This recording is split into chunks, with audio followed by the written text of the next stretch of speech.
Welcome to Love Your Life After Divorce, the podcast where you'll learn everything you need to know to rebuild your life after divorce from the inside out.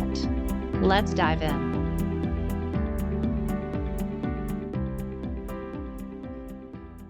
Hey, Renee, I'm so excited that you're here today. Hey, it's so great to be here. Thank you. Yes, we are going to talk about all things dating, which I know lots of single and divorced women are very interested in. And so I have no doubt that our conversation is going to be super helpful and insightful.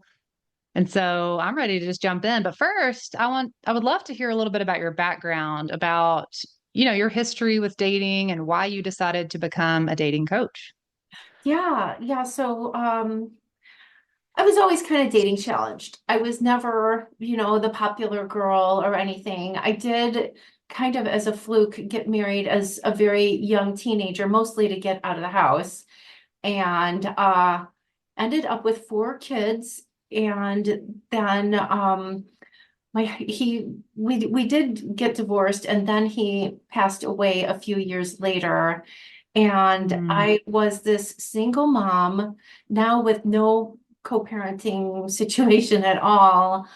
And mm, there we were. I was 28 years old. I had four little kids. The youngest was 6 and the oldest was 12.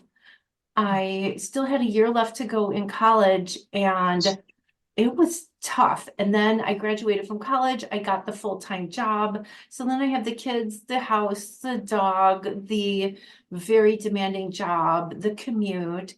And I'm sure, you know, lots of your listeners can relate to just being a busy single mom with all of these mm-hmm, kiddos. And yet I still did think, well, it would be nice to try again. It would be nice to find someone, but it sure wasn't like going out there as a single person anymore. I had a lot going on, and this was back in the day. So this was back in the mid 90s, and online dating really wasn't, it was kind of fringe. It was still for, like I it was a very weird thing that I was mm-hmm, like, I was afraid to try it. And but what else do you do? And mm, so I would go to these singles events, and I would try to go online, and I would just mainly I was terrible at dating. So in between working and the kids and the dog and the house and the commute and my very meager attempts at dating, which were mostly terrible, I would find myself reading all the self-help books. Every weekend, I was gorging on self-help books, trying to figure out what was wrong with me and why wouldn't anybody date me, or why couldn't I have a relationship, or whatnot. And mm, so I tried so hard, and it just didn't seem to be working at all. It was just none of the guys I wanted me. The guys that liked me, I didn't like them. I couldn't get rid of them. And it was just like, oh my God, what am I going to do? And I would intermittently give up on dating and then start to try again. And then I thought, well, it's the kids. I have four kids. That's a lot. I'm a young woman. Most guys my age did not want an instant family. And so I thought, mm, well, I don't know, maybe it'll get better when I get older and the kids are grown up. And I survived the whole thing. And one day I woke up and I was in my 40s, and the kids had grown up, and I had been a very young mom. And I'm like, well, it's party time. I'm not that old. And mm, let's, move to the city and go, try it again. And mm-hmm. then it still was awful. So then I'm like, maybe it wasn't the kids. Maybe I need to figure something out here. So that's when I got really into coaching. And that's when I started taking workshops and like moving beyond just reading books to what do I need to do here to figure this out? Because this really matters to me. And sometimes I would think, oh, I've got a good job. I've got, these great kids. I've got a great family. I've got good friends. I'm doing well. I have a great life. What do I care? Like maybe it's just not meant to be for me. Maybe it's just Mm, not going to be my thing. But I couldn't, my heart would just not be silenced. I would Mm. give up for a month or two, and then I'd be like, no, I can't. I really want to find somebody. And so I decided to really take it seriously. I did hire a dating coach. All my friends thought I was crazy, but it worked.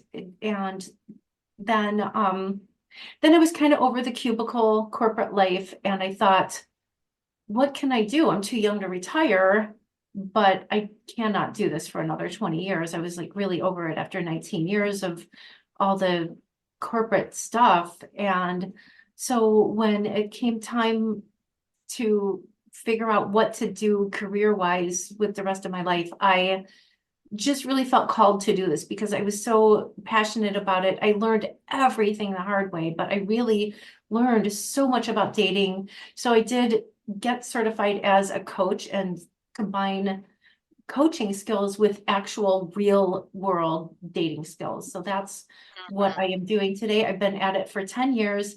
Oh, and I did get married to a wonderful guy that I met on Tinder 7 years ago. So my story has a happy ending after all. Yes, that's amazing. Well, you definitely went through it, and it sounds like you had a lot of different experiences in order to Lots. get to where you are today. But I just love how you never gave up and how you listened to your true desires. Like it's so easy to try to convince yourself, I just don't need anyone. Maybe I'm better off by myself. But deep down, you really want to be with someone. And I just think that's important that you listen to that inner voice, that inner longing, and that inner desire you had and you made it happen. So I love that. And yeah, just I think so many people can relate to so much of what you just said. Just all that, getting tired of dating and taking a break and then trying it this way and trying it that way. And, it's yeah. So I appreciate you sharing your story. And I'm so glad that you took this up and that you do feel called to do this work and help other women, find their partners and find the type of life they want to have and the type of relationship they want to have. So very awesome. And that kind of leads to my first question, because as I'm thinking about women who are considering dating, especially after divorce, do you have any like guideline or what do women, how can they evaluate themselves to ask themselves, am I really ready to date yet? Like, is there a certain amount of healing or work on themselves they should do? How do they know they're ready? Yeah, yeah. So I actually created a great resource called How to Heal Your Heart. Mm, And I love it, but there's so much available out there for healing. And I believe that yes, you can and should heal if you feel like you need that for sure, because you don't want to carry that residue forward into a new relationship. So I recommend examining yourself and looking at what did happen in that last relationship and looking at the choices you made that brought about the result, and not ever, ever, ever to blame yourself or to beat up on yourself, but just to learn, hmm oh, I made this choice. I can see now that in the future I would make a different choice. And guess what? You have a future. You are single now and you are looking to create a new future for yourself and maybe your kids if you have them. And the doors are open. But if you look at the choices that you made and see, oh, you know what? I I would make a different choice now, or I'm happy with the choice that I made there, but maybe not here. And just see what can you learn from what you have experienced. Because if you have been through a divorce and the ending of a relationship, why not get everything you can from that? It's hard enough without going out and repeating things or carrying things forward to bring even more pain into your life. So go ahead and take a minute to look at what you can learn from the situation and be very, very kind and gentle with yourself when you do this, but learn everything you can. And then when you do that, ask yourself, you know what do I want? What do I want in this next part of my life? Who do I want to spend my time with? What kind of relationship do I want to be in? And how do I want to feel in that relationship? And then you can go forward and create a new experience for yourself. but don't let healing turn into hiding. Just the passage of time and marking days off of the calendar is not going to do this for you. You're going to have to do a little bit of heavy lifting so that you can go ahead and create something new. Because if you just mark days off the calendar and say, well, I heard on this article on the Googles that you're supposed to wait 2 years after you get a divorce. So I'm gonna, on day whatever, 700 and la la la, then I'm gonna be healed and ready. That's not gonna do it. Going out and whooping it up with your girlfriends and having a divorce party is not gonna do this. You're gonna have to look and see what kind of choices you're going to make differently and see how you can create a new experience for yourself. And then you can have your divorce party too. You for sure can, but don't turn it into hiding and just marking days off the calendar. And then if you can know that you're ready by, like, do you want it? Maybe you don't, and that's okay too. If you think that you ought to date because all your friends are like, get back on the horse, or maybe, your parents are worried about you because you don't have, somebody to fix your roof or whatever. Like, no, this is for you. Are you ready? Do you want this? And if you want it, then look at how you can get yourself ready. Yeah, I love all that. Oh my goodness. That was so helpful because I think that's a great distinction to not use healing as hiding, to not use healing as an excuse to hide. Because the truth is, we're never going to be completely these perfect versions of ourselves. And so I feel like it's just so individualized. Like you said, time alone doesn't bring healing. And so I think I think you have to, like you said, take a good look at yourself compassionately. No, recognize what you learned from the past, what you learned from your past relationship, from your past mistakes, from how you chose a partner, just the decisions you made. Like you said, learn from it so you don't repeat those mistakes. Be intentional about your healing, but don't wait too long to where, because we're all afraid. We're all a little bit afraid to get back out there. That's the truth. I mean, when you've been hurt, even yeah, no matter how your marriage ended, I think if it ends in divorce, I think it makes us all a little nervous to try again, or can I have a really healthy relationship? And so I think that's a great reminder. And I think it's just very individualized, and it can also help, I think, to maybe work with the coach and see, I mean, my program's definitely designed to help women heal and recover and rebuild and decide what they want. And that's a great point you made as well, is like, know what you want. And that kind of leads into another question I had for you is, I guess, how specific should you be about what you're looking for in a partner? Because I love that you mentioned how you feel. Like, also think about how you want to feel in a relationship, not just characteristics you're looking for. Like, I want a man who's this, this, this. Like, it's great to have those too, but I think it's also important, like you said, to think about, how do I want to feel in a relationship? Do I want to feel secure? Do I want to feel loved? Do I want to feel safe and connected? It's, all those things are also important. But I guess I personally have to admit that I struggle with, I don't want to settle. And so I literally have a Yeah. list of probably about 60 different things, that I'm looking for, either like how I want to feel or what I want the relationship to be like or his characteristics or all of that. And sometimes I'm like, am I overthinking this? Do I have way too many things on this list? Should I instead just kind of go with the flow and see how I feel? And so I guess, how do you balance that with having a very specific idea of what you're looking for, but not being so overly picky, or I don't even know if picky is the right word, but just kind of going with the flow and letting things unfold? Yeah, that's such a great question. And I had a list too. I tell all my clients, like, make the list, go ahead and make the big list and get it out of your system. And then come back to it. And I want you to nail that list down to 5 must-haves. The other things are nice to Mm, have, right? They're nice to have.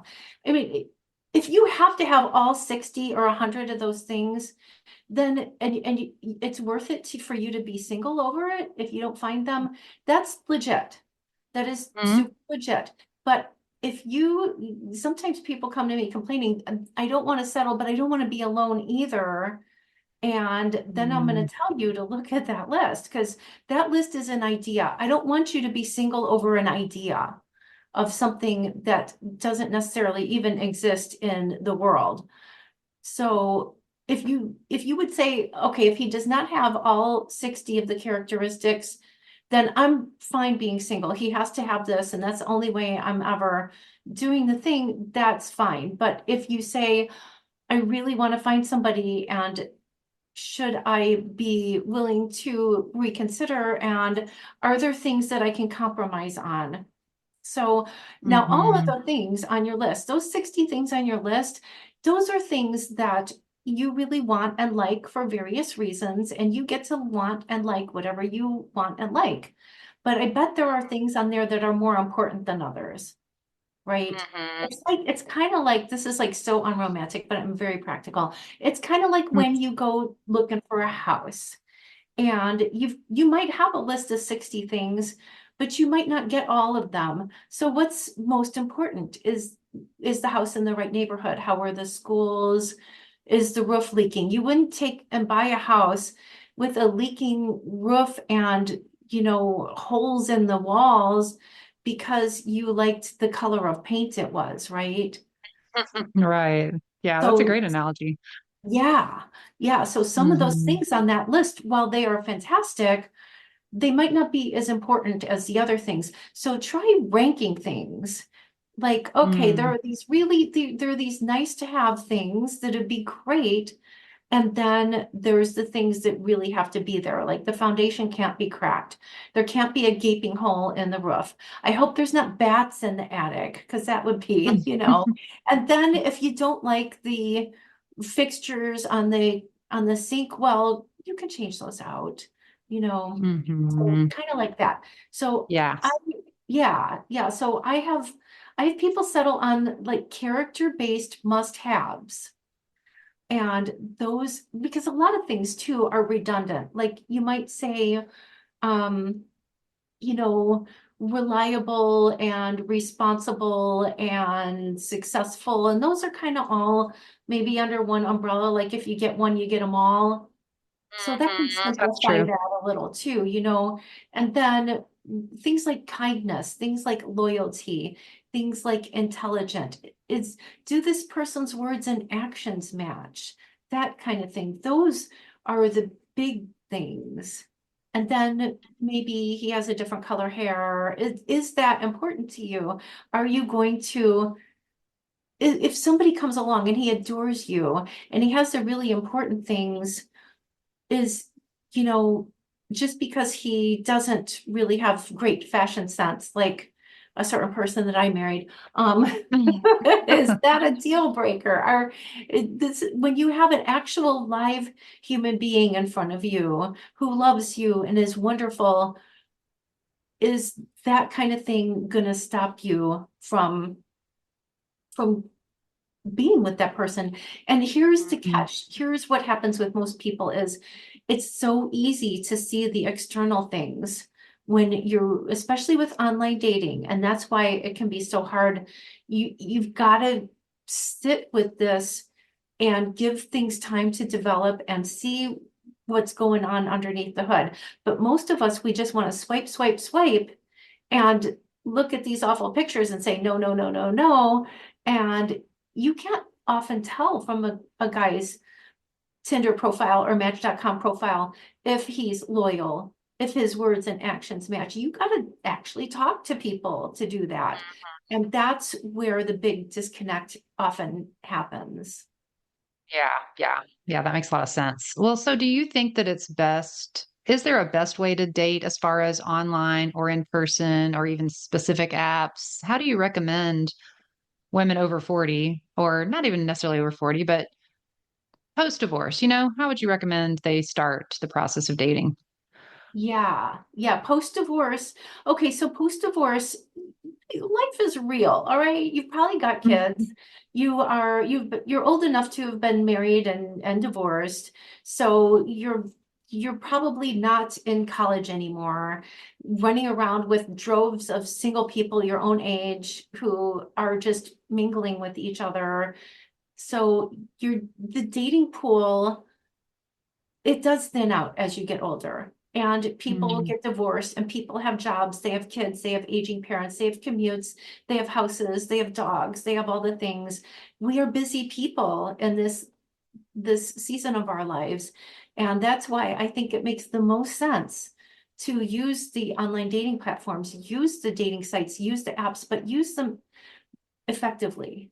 You can Mhm. still go out if you want to. I'm not going to tell you not to go out, but please don't spend all of your free time going out, exhausting yourself, and then coming home sad because you didn't meet anybody. You're probably going to meet your person online. That's where most people meet now.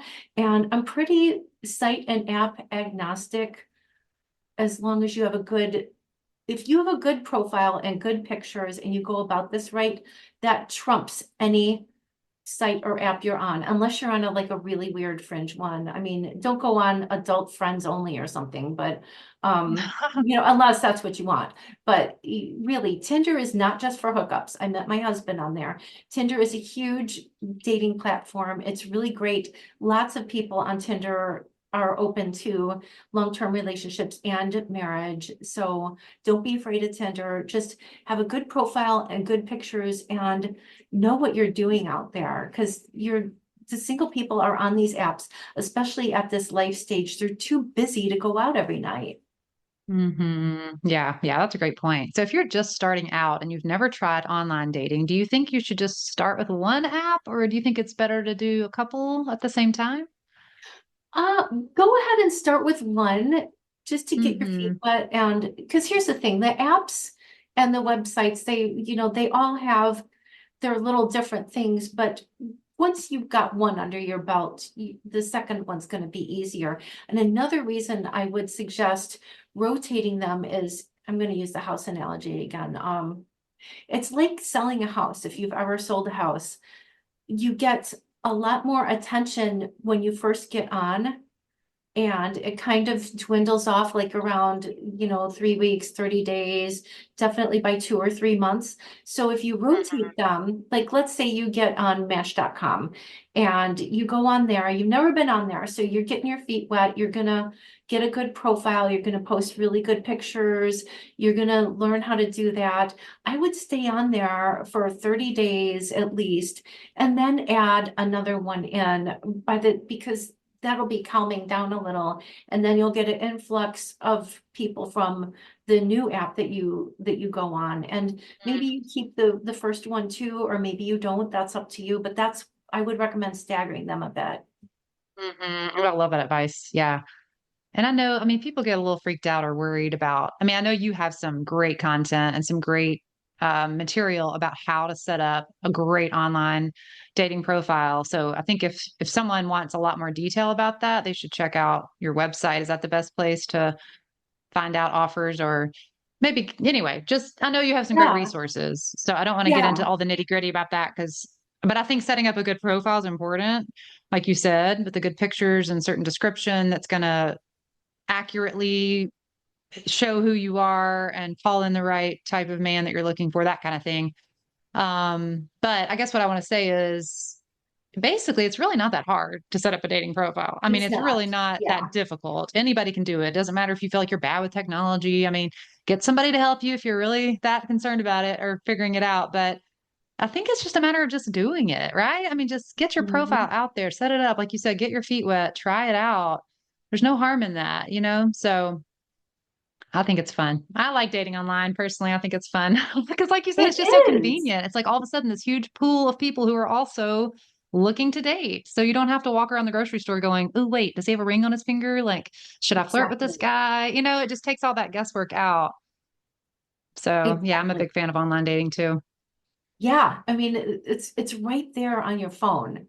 You just Hmm. pick up your phone and there's these guys looking for you. They're out there looking for you. Yeah. Well, and speaking of, I know, especially if you've never done online dating, there are a few things to be aware of and look out for. And it's just good to be smart, right? It's good to be aware of some possible difficulties or, situations that you should be aware of. One of them is catfishing. You may have heard of this where, people set up a profile that's not really them. Usually it's to get money eventually from someone. And so, how do you have any recommendations or things to look out for? Like, how do you identify a profile that's actually fake and possibly a catfish profile? Yeah, yeah, that's a great question. And please don't get scared of online dating and just say, Mhm. I don't want to get catfish. So unless I meet someone in real life, that's it. Please don't do that. Please don't. Your guy is on one of these sites right now, just hoping that he's going to run into you. And I don't want you to miss out on that. So please don't be afraid of that. It is very, very easy to avoid if you know what you are looking for. So the first thing that I would say is, if do not do long distance dating. I know it's Mhm. romanticized, but if someone does not live within, I usually say an hour, but you can push me to 90 minutes. 90 minutes tops car ride of you, then there is no need to be talking to people long distance. This is where so much trouble starts, not just catfishing, but people who are cheating on someone often look for somebody who is long distance so that they can play around and have less of a chance of getting caught. And people who Mhm. are married or with somebody that travel a lot, they'll say, oh, well, I'm in your area every so often and we can la la la. And that is also a no-no. So if you want to be super safe, just don't go there. I don't care how cute he is or whatever. That's where 99.9% of the trouble comes with online dating, is with these long distance situations. So I want you to date within an hour ideally, or 90 minutes tops, of where you live. And if you go on the app or the site and they say, they initially ended up within your area, but then when you start talking to them, it comes out that they do not live near you. They were just there for the weekend. They were traveling for work, whatever. It doesn't matter. Just delete them. Just we don't have to go there. Honestly, this will save you so much heartache. This is where all the trouble and nonsense starts, is with long distance. It's Yeah. it's almost Yep. never good. So, especially with the proliferation of online dating now and people who use it for catfishing or cheating. So I highly Mhm. recommend, just don't go there. If you live in any decent, well-populated area, there are plenty of men near you to date. Everybody says, oh, in my area, la, la, la. No, there's good guys near you, date them, and you won't get catfished. Okay. Another thing is, please meet them within a week or two of matching. There is no reason that a guy cannot meet you within a week or two of matching. If he absolutely can't, then what kind of boyfriend is he going to be? Just get rid of anybody who can't meet you within a week or two. He shouldn't even be on an app. So, because a lot of guys, they will say, oh, I'm traveling for work right now. Oh, it's really crazy right now. But they want to text you and FaceTime you and WhatsApp you. Stay away from WhatsApp, by the way. WhatsApp is a total scammer thing. Not going to go down that rabbit hole, but you want him to Mhm. talk to you on the phone, a real phone, like one of these, not WhatsApp. He can call you with a real phone number and talk to you and schedule a date with you, old school. Then you can have a conversation, a live conversation where he's not planning what to say or whatever, and you get a lot more information about how he is, about if you're able to have a live conversation with him. You want to know that before you end up on a date. And then you'll know he has a real phone number. He's a real person and he lives near you and he is willing to get on a date with you, because you're on these sites to meet people and date them, not just to chat with people. So those are the two major tips: is no long distance, meet within a week or two, don't do WhatsApp. If they say anything about crypto, block them immediately. Do Yes, not, absolutely. yeah, don't give them your email. They do not need your email for anything. Your email Mhm. is your usually it's like your keychain. It's like everything you use to access your online everything. They don't need your email address. So don't give them that. Get them, they can call you and schedule a date. And then when they do, you can make sure the date is convenient to you and Google them, ask for their last name and Google them. And tell Mhm. somebody where you're going on the date and when you'll be back, or share your location with somebody on your phone when you go out. And the date will be in a public place, a public well-lit place. You'll take your own transportation and you're good. If you follow those tips, you are going to be safe. You will not be catfished. You're much less likely to be with somebody who's cheating on someone, and you will be physically safe because you took your own transportation to a public place. Yeah, yeah, those are great tips. Yeah, you actually already answered my next question about first dates. Because, like people sometimes wonder, should I meet for dinner? Should I only do coffee? But I think to your point, I think the most important thing is that it's in public, that like you said, that you take your own transportation. I mean, a man doesn't need to know where you live until you know him well enough to trust him. You definitely don't want to be alone somewhere where something, God forbid, awful could happen to you. So yeah, I think just being aware of those safety things of meeting in public and also knowing, I hate that I even have to say this, but as women, I think sometimes we feel almost obligated to be so nice and kind and not hurt people's feelings. But if you show up to a date and it's not going well, you can leave. Like you're Yes, not locked in for any amount of time. I don't care what you've planned with this person. If it's not going well and you are having a bad feeling and it's not working for you or you feel unsafe for any reason, you can get out of there. So you're always, I think, just recognize, I think, that you're in control of what you will do and won't do. Don't ever let someone kind of pressure you or, trick you into anything that doesn't feel comfortable. absolutely. Yeah. Hmm. So once you have gone on a date and it goes well, then, as you continue to get to know someone, at what point, because I don't know how old your kids were when you started dating, but, say things are going well and I know people have different ideas about this. So, what's your opinion about how quickly to introduce someone you're dating to your kids, or even not, maybe not even introduce them, but what do you even tell your kids? Do you let your kids know you're dating? How do you involve your kids in your dating life, I guess? I think that you can let your kids know that you're dating, but they don't need to meet everyone you date. Hmm. You know, that and here's another thing I will definitely recommend is I I wish that I had done this, and I wish that my husband had done this, is when you are a single parent, it is so tempting to just hang out every spare minute you have with your kids, and because you don't see them as often unless you don't have a co-parent at all, and that's a whole nother can of worms. But most divorced Hmm. people, at least I hope, that you have a co-parent and that your kids have another parent, and that you have that assistance. And then when, because your time with your children can be more limited, it's tempting to want to spend your time with the kids, just with the kids instead, and then you'll date or you'll go see your friends or whatever when they're with their other parent.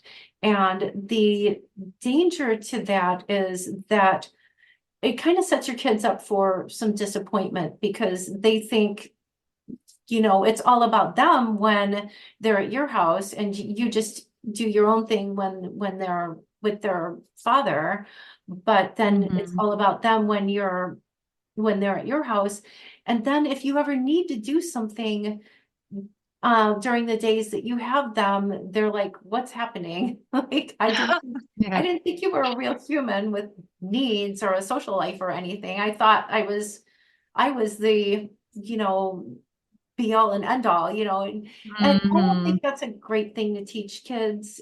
you know, um, it's good for them to know that you are a human being in your own right, and that you don't just, I used to tell my kids, I do not exist for your convenience. Like, I had 4 kids, and it's Hmm. just, and there was so much of a tendency there for me, especially after their father died, because I just wanted to make everything up to them, and I never wanted them to hurt or have any, think I didn't love them, or, but what can end up happening is they can just think that you exist for their convenience.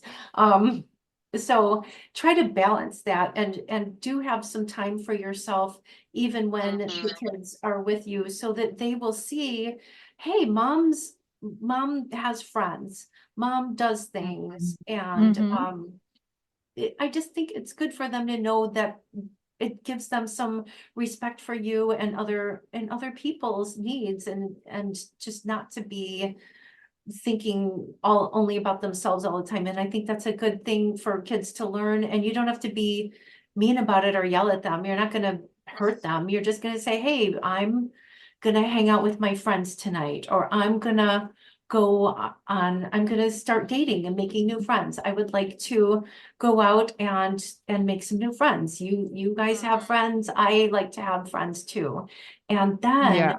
yeah, and this sets you up too, because when someone special does come along, and when it comes time to introduce them to someone and maybe bring that person into your life on a more permanent basis, you don't want that to be the first time you ever did anything that didn't include them or wasn't all about them. And then you set yourself up for all this step family drama, and they're going to blame new Mm, guy, right? Because, oh, mom was all about us until he showed up. And then, then things are going to hit the fan. Whereas if you mm, take care of it now, before there's anyone special in the picture, you can sort of normalize yes, there's time that I spend with you kids, and then there's mom time and mom friend time and mom's personal time. And yes, I do date, and that's just that's how things are now that you are a single woman. mhm, You have an interest in dating and making new friends, and that's mhm. okay, and you're entitled to do that. That's what Yeah. adults do. I think that's a great point. And I think it's so important because I think so many women feel all that mom guilt. Like you said, Oh it's my like, I God. should be totally focused on making sure my kids are okay and they have all their needs met. And I know I'm 100% there for them all the time and I love them. And obviously we want our kids to know we love them. But I think your point is really important that we are humans.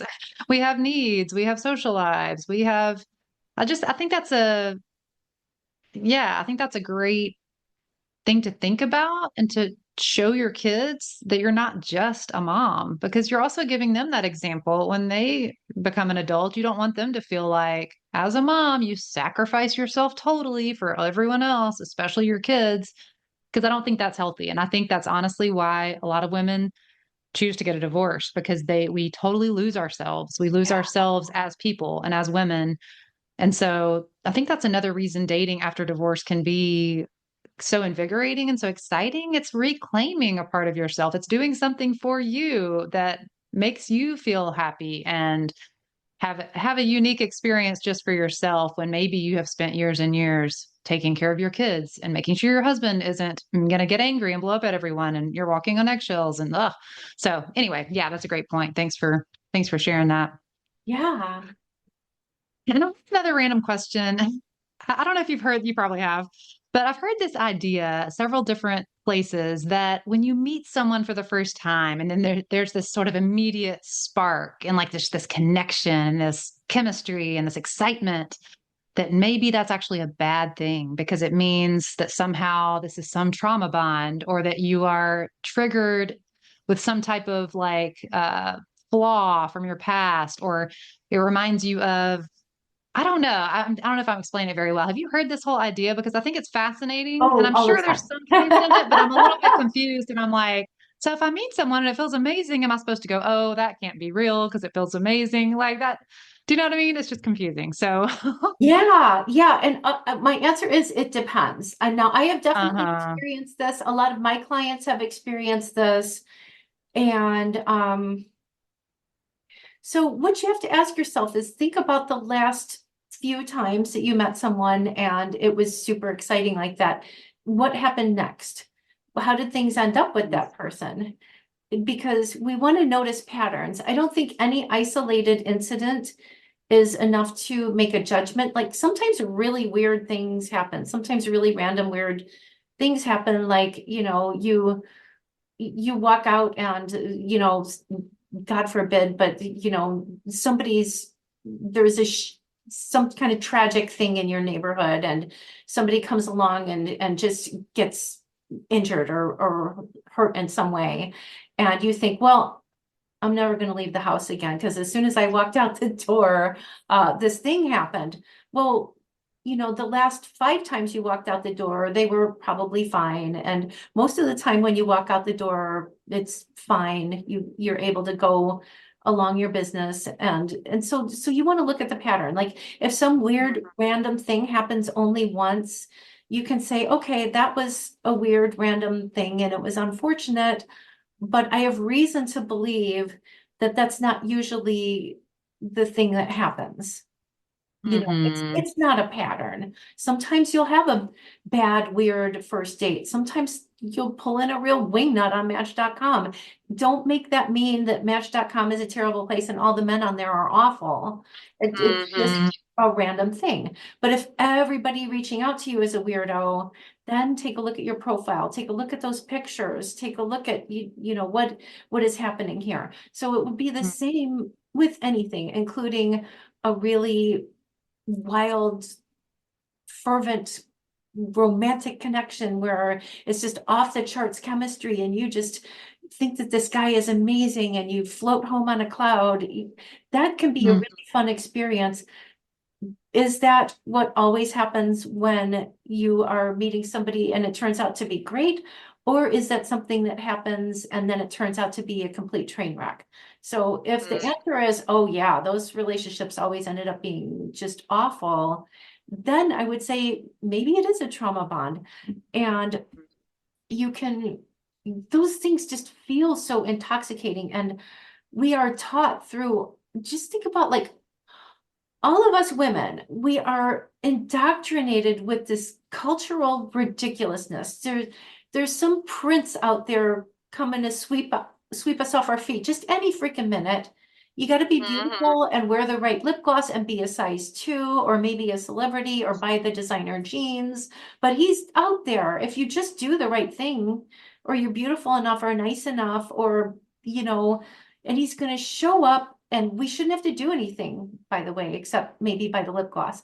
And then he just comes and he swoops in and everything is wonderful.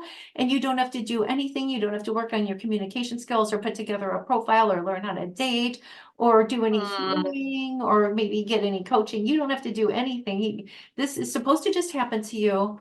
And if it doesn't, something is horribly wrong. It's not meant to be, whatever. And these ideas that we get about what it should look like, this chemistry that should happen, what it should feel like, what he should look like or be, how it should happen. And it definitely shouldn't be online because that's weird and not romantic. And so we have all these shoulds that you could pass on a perfectly decent guy just because he didn't sweep you off your feet and you weren't transported into some kind of alternate universe when you locked eyes or something. And that's not usually what happens. Usually relationships are healthy ones, are more even keeled. And yes, you like the person, but it's not some sort of immediate transformative experience just to meet them, usually. And I know, Yeah. when I met my husband for the first time, it was like I felt warm and I felt safe and I liked him. It was like Mm-hmm. having dinner with my best friend that I somehow just met. But Aw, it was like that. It was like, that's nice. yeah. But it wasn't Mm-hmm. crazy chemistry. It wasn't obsession.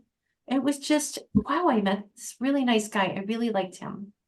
Mm-hmm. Yeah, yeah. Those are all great points. Yeah. And that just brings up a whole nother rabbit hole we probably don't want to go down today. But I think it's so true that we're fed certain narratives from the media or from romantic books or TV shows. And, we have these ideas, like you said, of what it should look like at the beginning of a relationship or what it should feel like. And I think it's smart to question those things and to recognize that we've all been taught or conditioned certain things about relationships that probably aren't accurate or helpful.